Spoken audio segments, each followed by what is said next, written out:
आज हम लोगों को पॉलिटी का स्टार्ट करना है पार्ट 5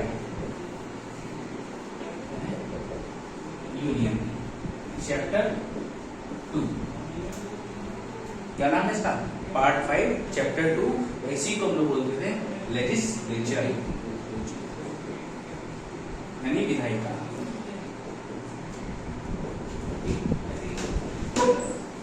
हम लोग लेजिस्लेचर की जब भी बात करेंगे तो लेजिस्लेचर में क्या आता है? आर्टिकल 79 में क्या है?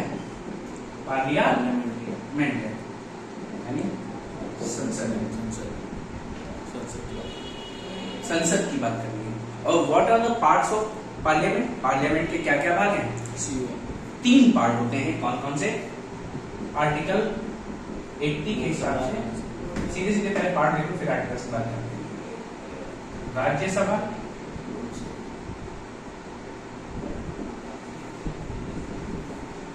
Lok Sabha and president. प्रेसिडेंट क्या है? पार्लियामेंट का भाग, मेंबर नहीं होता किसी भी हाउस का, लेकिन वो पार्लियामेंट का भाग होता है। President is integral part of parliament. ठीक, अब पार्लियामेंट की हमको जरूरत क्या पड़ी? ये 2 हाउसेस की क्या जरूरत पड़ी? तो इनका काम क्या है? सबसे पहली बात 2 हाउसेस बनाए गए। राज्यसभा अंडर आर्टिकल 80, इसे क्या कहा जाता है?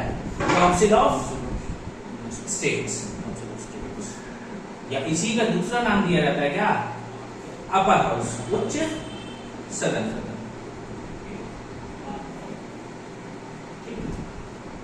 और जो लोकसभा है हमारा, वो किस आर्टिकल में है? आर्टिकल 81 में है। और इसी को इसको कहा जाता है लोअर हाउस या हाउस ऑफ रिप्रेजेंटेटिव।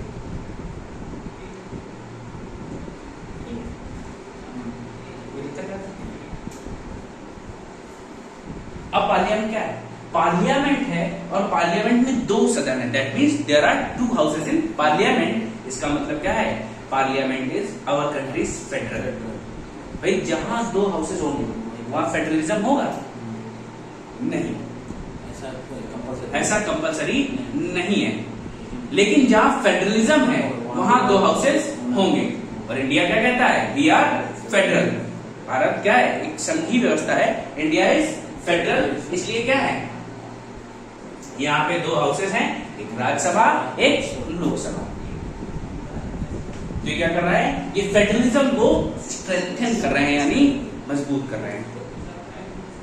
ठीक है, क्योंकि वहीं आप ब्रिटेन में देखोगे, ब्रिटेन में 2 हाउसेस हैं बट वहां फेडरलिज्म नहीं है। यहां तक कोई समस्या नहीं? ठीक, इसमें कुछ नोट करना है? तो एक बात और याद रखना, जब भी कोई कंट्री फेडरल होगी, एक फेडरल कंट्री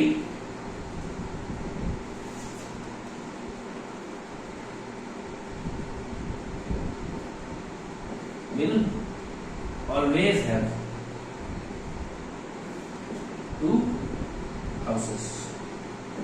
बट ये जरूरी नहीं है कि जो कंट्री जहां पे 2 हाउसेस हो वो कंट्री क्या होगी? फेडरल होगी। यहां तक कोई डाउट नहीं होना चाहिए। ठीक है, अब इंडिया में बात करें, पार्लियामेंट का काम क्या है? मैंने इसको नोट कर लिया। तो इसी तरीके से हम बात करें तो इंडिया में पार्लियामेंट की क्या जरूरत पड़ी? तो पार्लियामेंट का काम क्या है इंडिया में? इन case of India, functions of parliament.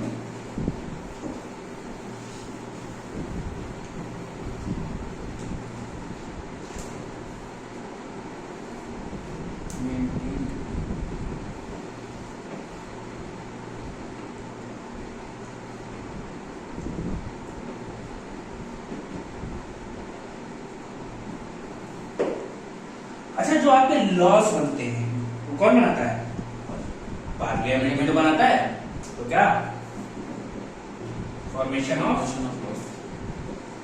Laws. ठीक है। अच्छा, इनको इम्प्लीमेंट कौन कराएगा? इम्प्लीमेंट भी तो पार्लियामेंट करवाता है, ठीक है।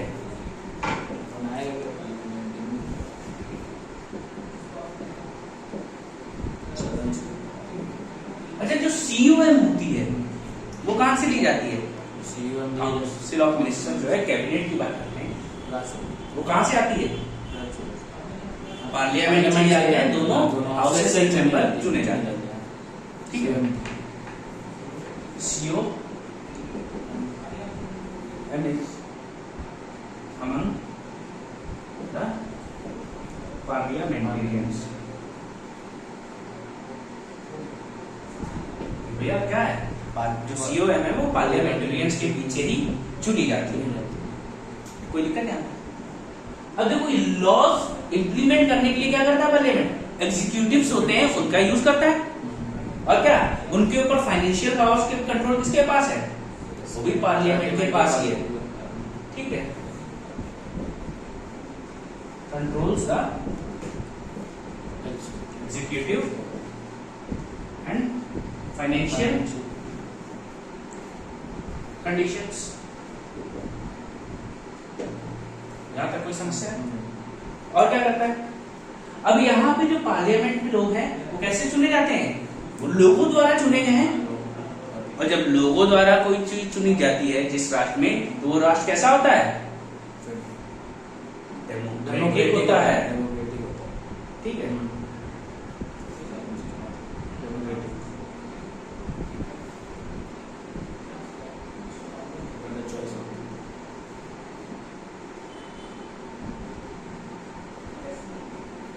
Thus strengthening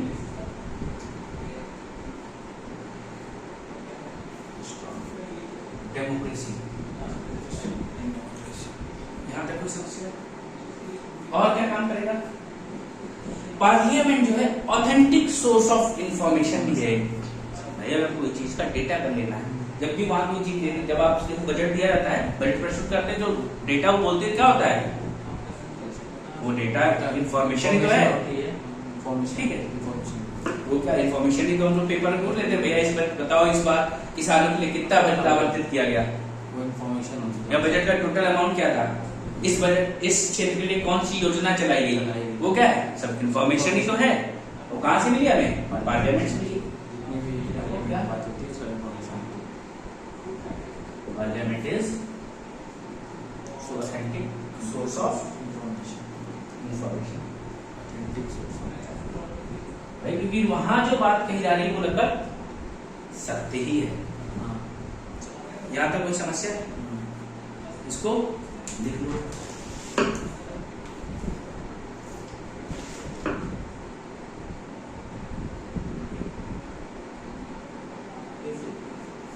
तो यहां तक है कोई समस्या?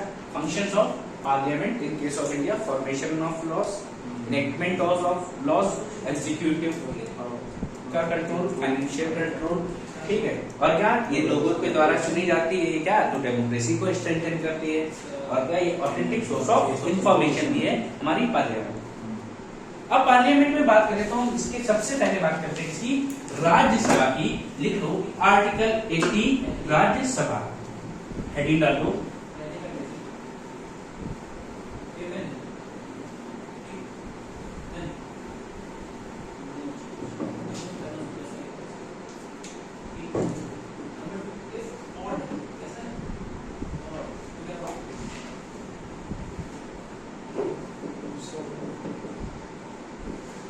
इसी क्या बोलते हैं? हाउस ऑफ स्टेट्स, ठीक है। और इसका नाम और एक नाम क्या था? Upper house. अपर हाउस भी राज्यसभा ही है।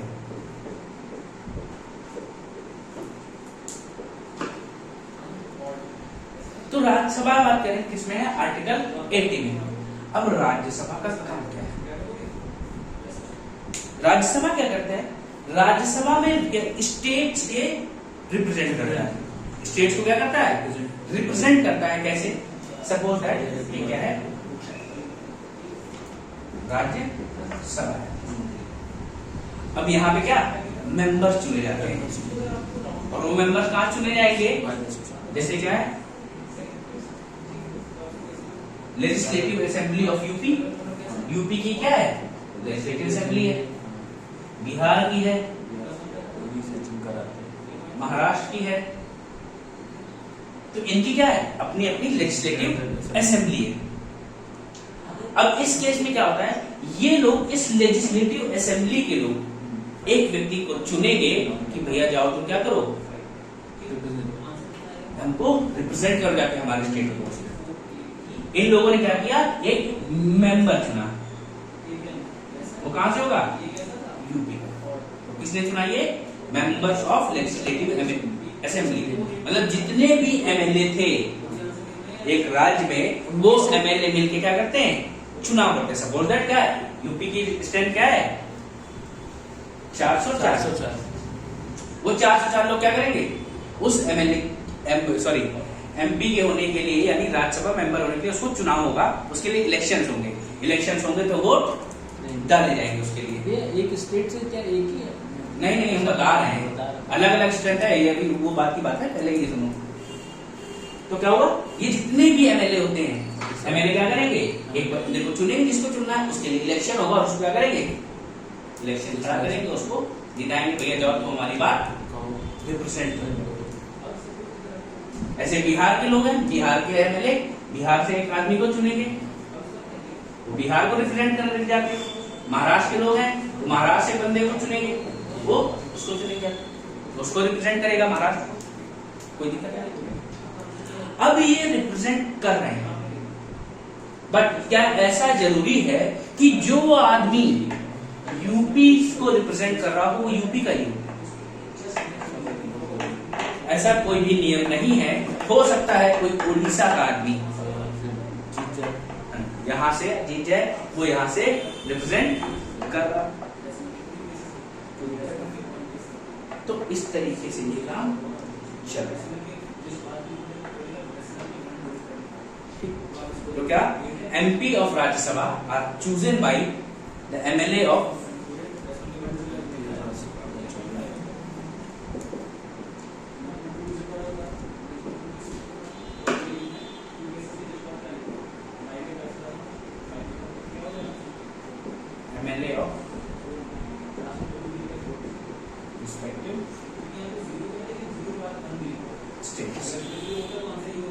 स्टेट्स की बात कहने के लिए क्या चुने हमने? राज्यसभा के सदस्य चुने, और वो कैसे चुने गए? By MLA of respective state. कोई दिक्कत? अब हम बात करें राज्यसभा की स्ट्रेंथ कितनी है। टोटल स्ट्रेंथ है राज्यसभा की 250। ठीक है, जहां पे क्या होंगे? 238 इलेक्टेड होंगे और 12 नॉमिनेटेड होंगे। 238 इलेक्टेड होते हैं और 12 नॉमिनेटेड होते हैं। और ये 12 जो नॉमिनेटेड होते हैं किस फील्ड से होते हैं?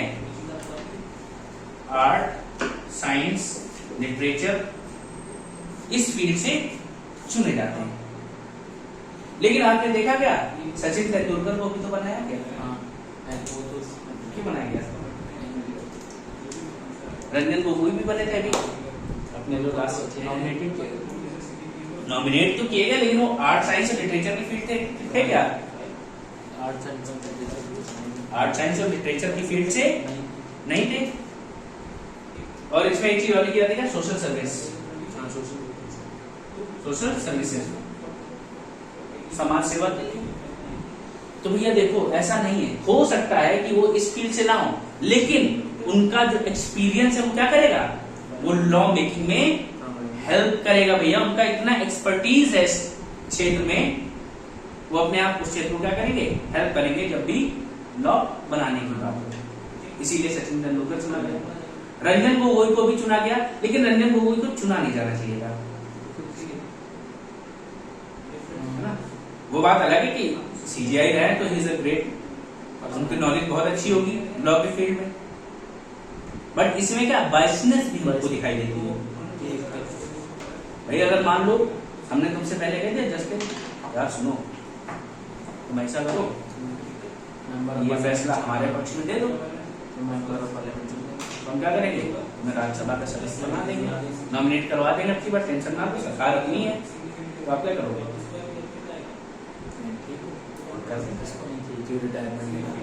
तो ये क्या है, इससे बायसनेस भी आ सकती है, और तो ऐसे फैसले नहीं लिए जाने चाहिए थे, हाँ, उनको नहीं मेंबर नहीं बनाना चाहिए था। अगर इस तरह पर्सपेक्टिव से देखें, अगर उनके नॉलेज और एक्सपर्टीज के हिसाब से देखें, तो he is the best candidate to be nominated.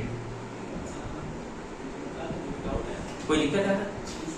ठीक है, तो क्या है, टोटल स्ट्रेंथ कितनी है, 250 है, जिसमें 238 क्या होंगे,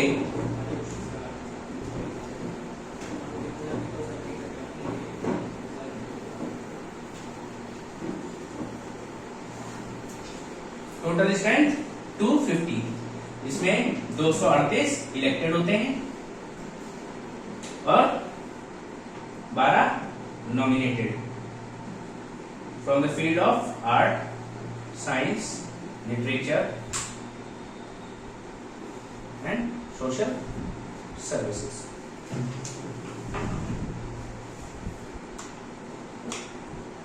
कोई दिक्कत है?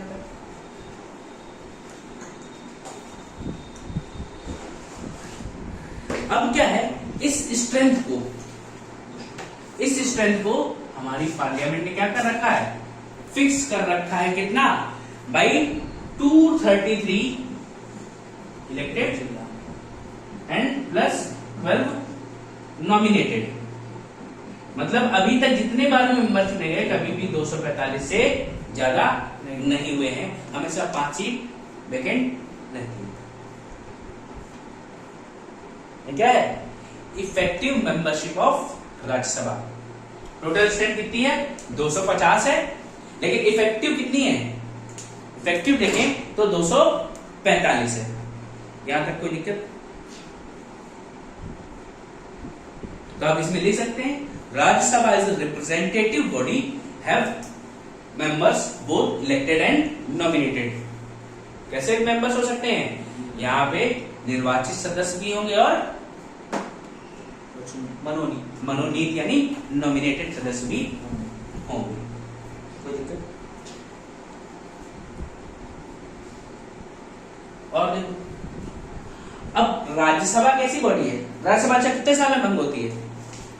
राज्यसभा भंग नहीं होती है, राज्यसभा भंग नहीं होती। हाँ, सही है। राज्यसभा एज अ बॉडी कभी भी डिसॉल्व नहीं होती है, किसी भी सिचुएशन में राज्यसभा एज अ बॉडी कभी भी डिसॉल्व नहीं होगी, ये हमेशा आप याद रखेंगे। बट इसके जो मेंबर्स हैं, उनका टेन्योर तो होता है। हाँ। तो टेन्योर क्या है मेंबर्स का, मेंबर्स की सदस्यता कितने वर्ष तक रहती है, 6 ईयर तक रहती है, और जितने भी टोटल मेंबर का 1/3 हर 2 साल में बाहर चले जाते हैं और नए मेंबर्स आते हैं। तो मुझे यही चीज नहीं समझ में आती, मतलब जैसे कोई बंदा आज बना तो 2 साल बाद रिटायर हो जाएगा। 2 साल बाद नहीं, जिसका इलेक्शन आज हुआ वो तो 6 साल तक रहेगा, लेकिन जिसका इलेक्शन 6 साल पहले चुना गया था, 4 साल पहले चुना गया था, उसको नहीं 6 साल पहले ही। अच्छा, भाई इलेक्शन तो हम 2 साल में करा रहे ना, इलेक्शन तो हर 2 साल में हो रहे होंगे। इलेक्शन हुए, हमने 1/3 मेंबर ही तो डाले थे, जो पिछले पुराने हैं उनकी टेन्योर तो चल रही होगी अभी, उनको हटा देंगे। हम उनके पुराने वालों की जब टेन्योर कंप्लीट हो जाएगी तो उनको हटाया जाएगा। 6 साल पे ही कर दिया जाएगा या 6 साल पे उनको हटाया जाता है ऑफिशियली। 8 ज्यादा नहीं कर सकते, कम कर सकते। नहीं सर, ठीक है। तो क्या टेन्योर ऑफ मेंबर्स कितनी है, 6 ईयर, जिसमें 1/3 मेंबर एवरी 2 ईयर में क्या हो जाते हैं, रिटायर हो जाते हैं।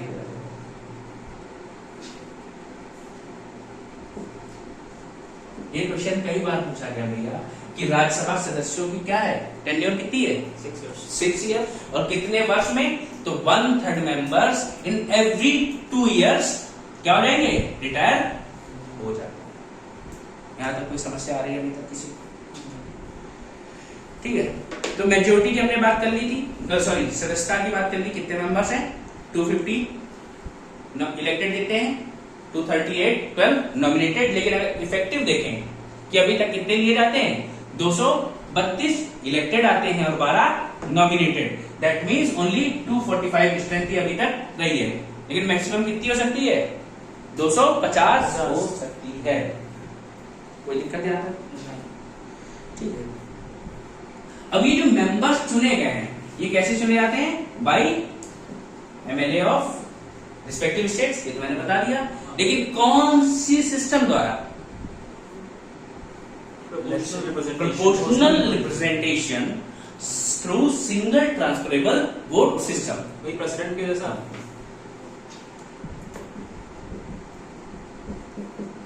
Proportional representation through single transferable vote system. भैया इनका राष्ट्रपति का सेम होता है ना। मतलब क्या है, हम लोगों को प्रेफरेंस देते हैं प्रोपोर्शनल रिप्रेजेंटेशन में। जब आप राष्ट्रपति के चुनाव पढ़े होंगे, जब मैंने आपको पढ़ाया था तो मैंने आपको क्या बताया था कि 3-4 लोग अलग अलग चुनाव के लिए खड़े हुए, तो उसमें लोग क्या करते हैं प्रेफरेंस देते हैं कि आपके पास विकल्प है, पहले किसको विकल्प है तो क्या करेंगे आप पहले किसको चुनना चाहते हैं। जब पहले आपने क्या कहा ये मेरे फेवरेट है, मैं इनको चुनना चाह रहा हूँ, बस सेकंड नंबर पे। अच्छा ये ना हो तो आप सेकंड किसको चुनेंगे, आपने बता दिया सेकंड वाले का नाम। अच्छा ये भी ना हो तो किसको चुनेंगे, तो आपने थर्ड में। तो अंतिम क्या हो, जो बचा उसको फोर्थ प्रेफरेंस दे दी। ऐसे ही सबसे चुने गए, और जिसको सबसे ज्यादा पहली प्रेफरेंस मिली होगी उसको क्या चुना जाता है, राष्ट्रपति चुना जाता है। उसी प्रकार से यहाँ भी सबका अपना प्रेफरेंस लिया जाएगा, और जिसको सबसे ज्यादा प्रेफरेंस मिली होगी उसको क्या बनाया जाएगा, एमपी यानी मेंबर ऑफ राज्यसभा, उसको चुना जाएगा। वो आपके राज्य को क्या करेगा, रिप्रेजेंट करेगा राज्यसभा में। यहां तक कोई दिक्कत? अब ये जो चुनाव होते हैं, इलेक्शन ऑफ किसका, राज्यसभा मेंबर, वो कैसे होगा, through open ballot system. Single जो सीक्रेट प्रेसिडेंट चुनाव कैसे होता था, सीक्रेट बैलेट से होता था, उनका ओपन बैलेट से होता है। इसमें क्या करता है, जब प्रेसिडेंट का चुनाव हो रहा था वहां पे क्या पार्टी व्हिप जारी करती थी। व्हिप जानते हो ना, व्हिप नहीं जानते? में व्हिप जारी नहीं करते, नहीं करते हैं। हाँ। प्रेसिडेंट में व्हिप जारी नहीं की जाती है यहाँ के लिए, लेकिन इनमें व्हिप जारी की जाती है। कोई समस्या नहीं। तो क्या है, इनके चुनाव में जब भी क्या होगा, राज्यसभा मेंबर्स की इलेक्शन होता है तो कैसे होगा, ओपन बैलेट सिस्टम से होगा। और क्या होगा, व्हिप इज इशूड। अगर उस व्हिप को कोई पार्टी मेंबर फॉलो नहीं कर रहा है तो क्या हो सकता है, उसका कैंडिडेचर भी कैंसिल हो जा सकता है। ठीक है, उसकी सदस्यता भी लोग समाप्त कर देंगे। अच्छा ये बताइए, ये जो जैसे अच्छा ठीक है, जैसे प्रेसिडेंट का इलेक्शन हुआ था तो ये बहुत सारे लोग कह रहे थे कि जो अपोजिशन है वो साथ नहीं है, तो उसमें तो व्हिप जारी कर नहीं सकते, तो वो लोग अगर किसी को भी वोट देना चाहें तो कर सकते हैं। बिल्कुल, व्हिप अपोजिशन तो अपोजिशन सेम पार्टी भी किसी को वोट दे। हाँ वही मतलब भाई मोदी जी ने क्या किया, किसको समर्थन दिया, द्रौपदी मुर्मू जी को दिया, उनको दिया समर्थन। अब पार्टी के लोग उनको वोट ना देते, भाई बीजेपी लोग उनको वोट ना देते तो भी क्या होता, कोई दिक्कत नहीं, कोई दिक्कत नहीं थी, नहीं दिया, इसके लिए कोई कार्रवाई नहीं हो सकती है। But in case of Rajya Sabha member, जब राज्यसभा मेंबर का चुनाव हो रहा होगा वहां पार्टी ने क्या किया, व्हिप जारी की। भाई एमएलए के बीच में चुनाव हो रहा था, एमएलए ने क्या कहा, जो भाई लीडिंग पार्टी थी वहां पे, उन्होंने कहा इस बार ऐसा करो इनको बना दिया जाए राज्यसभा का सदस्य। उनका नाम आया, ठीक है चलो, अच्छा चुनाव होता है। चुनाव हुआ तो पार्टी ने क्या कह दिया, सभी लोग इनको वोट देना, इनको ही वोट देना, और किसी को वोट नहीं देना है। हर और किसी को वोट दिया तो तुम्हारी सदस्यता हम खा जाएंगे, तुमको रहने नहीं देंगे यहाँ पे, उसमें नहीं रहेंगे। इसीलिए क्या कहा जाता है, इसको ओपन बैलेट कहा जाता है। एमएलए नहीं रहेंगे, हाँ सदस्यता खा जाएंगे। ठीक है, तो इसमें क्या होगा, व्हिप जारी की है। हाँ एक समझ, यहाँ तक कोई समस्या है यहाँ पर? और क्या बताया था मैंने, कि जब भी भैया कोई मेंबर बनेगा तो जरूरी नहीं है कि यूपी का बंदा ही यूपी को रिप्रेजेंट कर रहा हो। वो हो सकता है कोई बिहार का आदमी हो, यूपी आ गया हो, उसको लोगों ने चुन लिया, कोई दिक्कत नहीं। कोई और आ गया, बस इंडिया का होना चाहिए। अब अगर तुम चाइना से ले आए तो फिर बहुत मारेंगे, तो ऐसा नहीं करने का, सिर्फ इंडिया का होना चाहिए। इंडिया की किसी कॉन्स्टिट्यूएंसी में एज ए वोटर वो रजिस्टर्ड होना चाहिए। जब भी आप एलिजिबिलिटी लिखेंगे तो आपको वहां किसी भी समझ में आ जाएगा। एमएलए होना चाहिए ना, कौन जो भी राज्यसभा मेंबर चुनना है। ऐसा नहीं, यहाँ तक कोई दिक्कत है? आपने बताया ना कि इसको नोट कर लो। एमएलए के बीच में चुनाव होगा। अब भैया लिखो qualification to the member of Rajya Sabha. आपकी अर्हताएं क्या होनी चाहिए, समझ रहे हो? तो सबसे पहली एलिजिबिलिटी क्या है? He must be citizen of India. सबसे कठिन है ये, तो इसको तुमको याद ही नहीं रहेगी। तो मैंने पहली बात रही है वो इंडिया के अंदर का ही होना चाहिए। क्या? इंडिया का सिटीजन होना चाहिए। तो लिख लो भैया, you must be a citizen of India.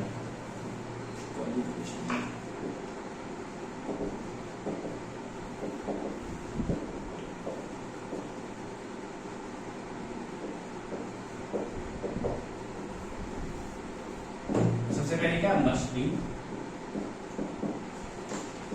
Member of must be a citizen of India। अच्छा, एज की बात करें तो एज कितनी है? Must not less than 30.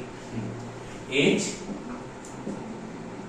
must not less than 30 years। और क्या होना चाहिए? भारत की किसी भी लोकसभा कॉन्स्टिट्यूशन में कॉन्स्टिट्यूएंसी में एज अ वोटर रजिस्टर्ड होना चाहिए। रजिस्टर्ड होना चाहिए। तो क्या? Must be registered as voter in any Lok Sabha constituency of India. और कोई समस्या है? और भैया, he must not hold any office of profit। ही क्यों लिखोगे भैया? ही और सी कोई भी हो सकता है, तो ही नहीं लिखना है। लिखो must not hold office of profit under government of India. भाई भारत सरकार के अधीन क्या हो, किसी लाभ के पद पे ना हो, तो ये क्या है? क्वालिफिकेशंस है। कोई दिक्कत है? नोट कर लो, ठीक है। अब क्या है इंपॉर्टेंस, क्या है राज्यसभा की? भाई राज्यसभा हमने बनाया है तो राज्यसभा की कुछ ना कुछ तो इंपॉर्टेंस होगी। तो क्या इंपॉर्टेंस है, कुछ सोचा कभी? क्या?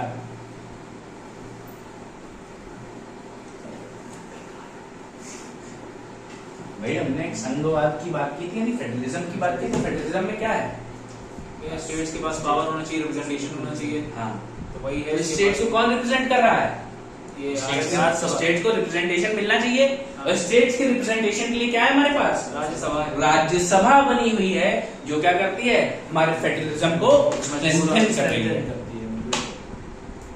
अच्छा, अब कोई लॉ बनना है, लॉ बनना है तो किसका? पार्लियामेंट में दोनों हाउसेस का इंपॉर्टेंट रोल है, इक्वली दोनों भाग लेती है। कोई बिल पास होना है तो भी जब दोनों हाउसेस से पास होगा तो ही पास होगा, but except the money bill. Money bill को छोड़ के कोई भी बिल पास हो रहा होगा तो क्या होगा? दोनों हाउसेस से पास होना चाहिए।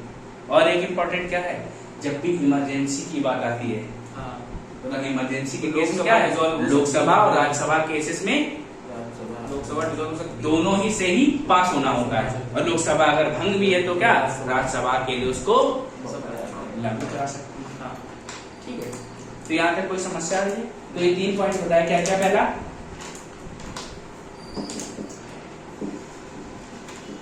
Represents states parliament. thus strengthen federalism. Federalism. और क्या करना है? Pledge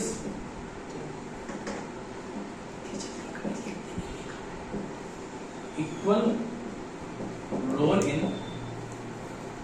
passing of formation of laws. ठीक है। और क्या? Equally participate in passing of bills except money bill. और क्या? एक और बताया लास्ट में, कौन सा?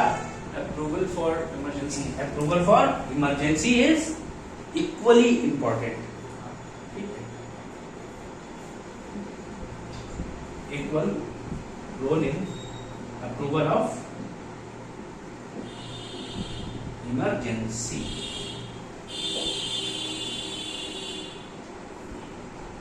ठीक है भैया, यहां तक कोई बात समस्या?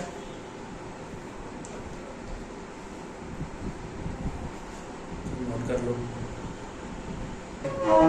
ठीक है। तो ये क्या थे? These are the federal characteristics of Rajya Sabha. इसके बाद अब आप क्या करेंगे? नॉन फेडरल कैरेक्टरिस्टिक्स क्या है भाई? इसका इंपॉर्टेंस कहीं कहीं कुछ जगह कम भी है, उनकी भी हम बात करेंगे। तो हम कल के वीडियो में देख लेंगे, ठीक, कल की क्लास करेंगे, उसमें कंप्लीट कर लेंगे। आप अपना समय से आ रहिएगा, वीडियो वाले देख ही लेंगे।